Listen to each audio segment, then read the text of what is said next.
মহান আল্লাহ তাআলা তিনি অলরেডি সিলেক্ট করে রেখেছেন, নির্বাচিত করে রেখেছেন কারা 2026 সালে সংসদে যাচ্ছে এবং কারা সরকার গঠন করবে। এটা কিন্তু আপনার আমার কারো হাতেই নেই। তারপরও আমাদের হয়তো কিছুটা আফসোস থাকবে যে এত সুন্দর একটি ঐক্যের ডাক আমরা শুনলাম, এত সুন্দর একটি ভোট ব্যাংক আমরা সব মিলিয়ে সমষ্টিগত দেখলাম যে ভোটের বাক্স একটা হবে, এবার যৌথভাবে সবাই নির্বাচনে অংশগ্রহণ করবে, সুন্দর একটা পরিবেশ তৈরি হয়েছিল। কিন্তু শেষ পর্যন্ত কারো জেদ কিংবা কারো উচ্চাকাঙ্ক্ষা এবং সেই সাথে আমাদের ভেতর হটকারিতা সব কিছু মিলেই কিন্তু শেষ পর্যন্ত আর 11 দলীয় ঐক্য জোট টিকলো না। এটা এখন 10 দলীয় ঐক্য জোটে নেমে এসেছে। এখন এতে করে লাভ ক্ষতি কার হলো? যদি একটু লাভ ক্ষতির হিসাব করি তাহলে কিন্তু লাভটা পুরোপুরি দেখা যাচ্ছে বিএনপিরই হয়েছে। যদি ক্ষতির কথা বলি, সবচেয়ে বেশি ক্ষতি হয়েছে চরমোনাই বা হাতপাকা সমর্থিত যারা প্রার্থী আছে তাদের, এবং আংশিক ক্ষতি হয়েছে জামায়াতে ইসলামের যারা প্রার্থী আছে তাদের। সবচেয়ে বেশি ক্ষতি কেন চরমোনাইয়ের হলো? দেখুন, চরমোনাইয়ের কিন্তু সম্ভাবনা ছিল এবারে অন্ততপক্ষে 2-4 জন বা 5 জন 10 জন হলেও সংসদে এমপি হিসেবে যাওয়ার, কিন্তু সেই সুযোগটা তারা কিন্তু হাতে হাতেই নষ্ট করে দিল। সেই সাথে জামাতের হয়তো কিছু ভোট নষ্ট হয়ে গেল। কিভাবে নষ্ট হলো? দেখুন, আপনি যদি জামাতের সঙ্গে বা চরমোনাই এবং জামাত যদি একসঙ্গে জোট থাকতো তাহলে কিন্তু এখানে ভোট ব্যাংক একে একে 2 হয়ে যেত। যৌথ একটা ভোট পড়তো একটি বাক্সে, কিন্তু সেটা এখন কিন্তু আর হচ্ছে না। এখন আলাদা আলাদা ভোট ব্যাংক তৈরি হলো। চরমোনাই শুধু চরমোনাইকে ভোট দেবে, জামায়াতের যারা সমর্থিত আছে তারা জামায়াতকেই ভোট দেবে। যদি দুটা দল একসঙ্গে থাকতো তাহলে কিন্তু ভোট ব্যাংক এক হতো এবং উভয় দলকে যারা সমঝোতার মধ্যে থাকতো তাকেই কিন্তু নির্বাচনের জন্য অনেক আপ্রাণ চেষ্টা চালাতো, কিন্তু সেই সুযোগটা উভয়ের জন্যই হাতছাড়া হয়ে গেল। তাই বলছি, সবচেয়ে ক্ষতিগ্রস্ত হলো চরমোনাই। কারণ এই যে 10 দলীয় জোটের ভোট, যারা এনসিপিকে সমর্থন করে তারাও কিন্তু চরমোনাইকে অন্ততপক্ষে কিছু হলেও ভোট দিত। যারা এলডিপি আছে বা অন্যান্য যে রাজনৈতিক দলগুলো আছে, ইসলামিক দলগুলো আছে, তাদের ভোটগুলো কিন্তু আর চরমোনাই পাচ্ছে না। এখন সবাই যে জোটে থাকলেই ভোট দেবে এমনটাও না। জোটে থাকা সত্ত্বেও তাদের সমর্থিত প্রার্থীরা যাকে মনে করবে যে এই প্রার্থীকে আমি সবচেয়ে ভালো মনে করি তাকে কিন্তু ভোট দেবে, এটাও স্বাভাবিক বিষয় একটা। বাট সমষ্টিগত দৃষ্টিকোণ থেকে যদি আমরা বিচার বিশ্লেষণ করি তাহলে অনেকটাই ক্ষতিগ্রস্ত হলো চরমোনাই। ইভেন আমি মনে করি এবারে তাদের সংসদে যাওয়ার সামর্থ্য নষ্ট হয়ে গেছে। সেই সম্ভাবনা যতটুকু গড়ে উঠেছিল সেই সম্ভাবনাটুকু নষ্ট হয়ে গেল। 40 আসনে যদি তারা একটু স্যাক্রিফাইস করে যেত, তাদেরও তো রাজনৈতিক হিসাব নিকাশ আছে, সো তারা সেই জায়গা থেকে হিসাব নিকাশ করেছে বিধায় তারা যায়নি। যদি তারা যেত তাহলে কিন্তু অনেক লাভবান হতে পারত।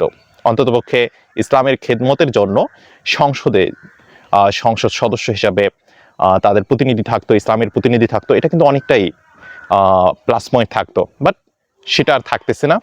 তারা আর যাওয়ার সম্ভাবনা আছে বলে আমি মনে করি না, অর্থাৎ সম্ভাবনা নেই বললেই চলে। পক্ষান্তরে জামাতের কিছুটা ভোট কমে গেল, এটা স্বাভাবিক বিষয়। সবই মিলে যদি বলা যায় লাভটা কিন্তু বিএনপিরই বেশি হয়েছে, কারণ দীর্ঘদিন ধরে অনেকেই প্রচেষ্টা চালিয়েছে জামাতের সঙ্গে যাতে চরমোনাইয়ের জোট না হয়, চরমোনাই এবং জামাত জোট যেন ভেঙে যায়, ঐক্য যেন নষ্ট হয়ে যায়। শেষ পর্যন্ত হলেও এটা সাকসেস হয়েছে এবং তারা এখন অনেক বেশি খুশি। আর সেই সাথে আমি দোয়া করি আল্লাহ তাআলা যেন চরমোনাই যারা সমর্থিত প্রার্থী আছে, ভালো ভালো ব্যক্তি আছে, নিরহংকার আছে, তাদের প্রার্থীরা যেন জয়লাভ করতে পারে। তবুও দোয়া করি অন্ততপক্ষে তাদের পক্ষ থেকে কিছু প্রার্থী সংসদে যাক। জামাতের সাথে যারা আছে তাদের জন্য দোয়া রইল, তারা যেন সংসদে তাদের সদস্য নিয়ে যেতে পারে এবং ভালো একটি ইসলামিক শক্তি গড়ে উঠতে পারে, সেই তৌফিক দান করুক আল্লাহ তাআলার কাছে। সেই প্রার্থনাই রইল। সম্মিলিত প্রচেষ্টায় কিন্তু কিছু একটা করতে হবে। একক প্রচেষ্টায় অন্ততপক্ষে বাংলাদেশে ইসলামিক রাষ্ট্র কায়েম করা কিংবা শাসন ব্যবস্থায় যাওয়া এটা আদৌ সম্ভব না। আপনি যত হিসাব করেন এটা সম্ভব না, এবং ক্ষমতায় গিয়েই যে ইসলামিক কোনো দল শরিয়া আইন বাস্তবায়ন করবে, এটা আমি আগের ভিডিওতে বলেছি, এটা কিন্তু দিবাস্বপ্ন, এটা সম্ভব না। এই মুহূর্তে বাংলাদেশের প্রেক্ষাপটে যেটা করতে হবে সেটা ধাপে ধাপে ধাপে ধাপে ধীর গতিতে এগোতে হবে। একদিনেই কিন্তু রাতারাতি সবকিছু পরিবর্তন করতে আপনি পারবেন না, কারণ রাতারাতি সবকিছু পরিবর্তন করা সম্ভব না, অন্তত বাংলাদেশের প্রেক্ষাপটে। এটা যারা রাজনৈতিক বিশ্লেষক আছে তারা ভালোই বুঝবেন।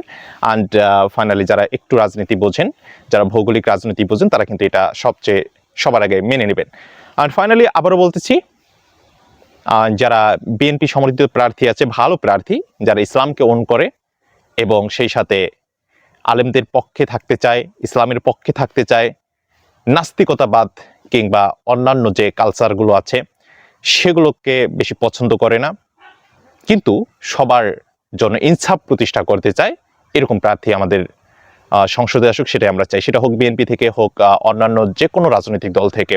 আমরা চাই ইনসাফ প্রতিষ্ঠা করতে, দেশের মধ্যে ইনসাফ প্রতিষ্ঠিত হোক, সেটা জামাতের হোক কিংবা যত প্রকার রাজনৈতিক দল আছে, সকল প্রার্থী যারা ইনসাফ প্রতিষ্ঠার জন্য ঐক্যবদ্ধ, যারা ইনসাফ প্রতিষ্ঠা করতে চায়, আমি চাই তারাই একমাত্র সংসদে আসুক।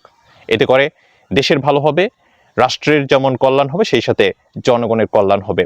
একটি দেশে বিভিন্ন শ্রেণীর, বিভিন্ন পেশার এবং সেই সাথে বিভিন্ন জাতিগোষ্ঠী বসবাস করে, প্রত্যেকেরই আলাদা আলাদা অবশ্যই ধর্মচর্চার বিষয় আছে, সেই সাথে আলাদা আলাদা পছন্দ অপছন্দের জায়গা আছে।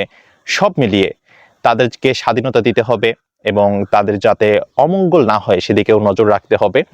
কি ইভেন এমন স্বাধীনতা দেয়া যাবে না আবার যে স্বাধীনতা রাষ্ট্রের জন্য অকল্যাণকর হয়ে আসবে, মুসলমানদের জন্য অকল্যাণকর হয়ে আসবে, এরকম স্বাধীনতা আবার দেয়া যাবে না। এমন স্বাধীনতা দিতে হবে তারা তাদের ধর্মীয় কালচার, ধর্মীয় সংস্কৃতি ঠিকঠাক পালন করতে পারবে। ইভেন তাদের ওপর যাতে কোনো হামলা না হয়, কোনো ধরনের ভাঙচুর না হয়, অগ্নিসংযোগ না হয় কিংবা কোনো ধরনের চাপ প্রয়োগ না হয়, সে বিষয়গুলোতেও নজর রাখতে হবে। যে সরকারি দল গঠন, যে সরকারই আসুক না কেন, যে দলই সরকার গঠন করুক না কেন, এই বিষয়গুলোতে কিন্তু সর্বোচ্চ নজরদারির মধ্যে রাখতে হবে। আমরা চাই আইন শৃঙ্খলা যে রক্ষাকারী বাহিনী আছে তারা নিরপেক্ষ ভূমিকা পালন করুক। ইনসাফের রাষ্ট্র প্রতিষ্ঠা করতে হলে অবশ্যই সবাইকে ঐক্যবদ্ধ হয়ে কাজ করতে হবে।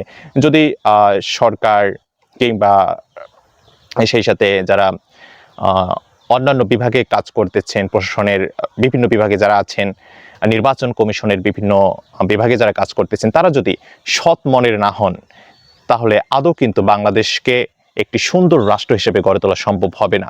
বাংলাদেশকে সুন্দর একটি রাষ্ট্র হিসেবে গড়ে তুলতে হলে অবশ্যই সকলের সহযোগিতা অবশ্যই প্রয়োজন। যে প্রার্থীরা নিরপেক্ষ নির্বাচনের মাধ্যমে জয়লাভ করবে তারাই সংসদে যাবে এবং যাদের দল ভারী থাকবে তারাই সরকার গঠন করবে, এটাই স্বাভাবিক বিষয়।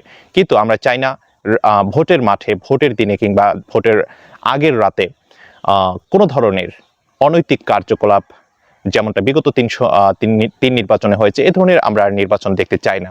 আমরা চাই একটি সুষ্ঠু নির্বাচন, আমরা চাই একটি সুন্দর পরিবেশে, লেভেল প্লেইং ফিল্ডে, চমৎকার একটি আনন্দ ঘনপূর্ণ মুহূর্তে একটি স্বচ্ছ নির্বাচন, যে নির্বাচনে থাকবে না কোনো প্রশ্ন, যে নির্বাচন হবে নিরপেক্ষ, যে নির্বাচনে যারা কাজ করবেন তারা সবাই হবে নিরপেক্ষ। এরকম একটি নির্বাচনের মধ্যে দিয়ে একটি সরকার আসুক বাংলাদেশে, সেটাই আমরা কামনা করি।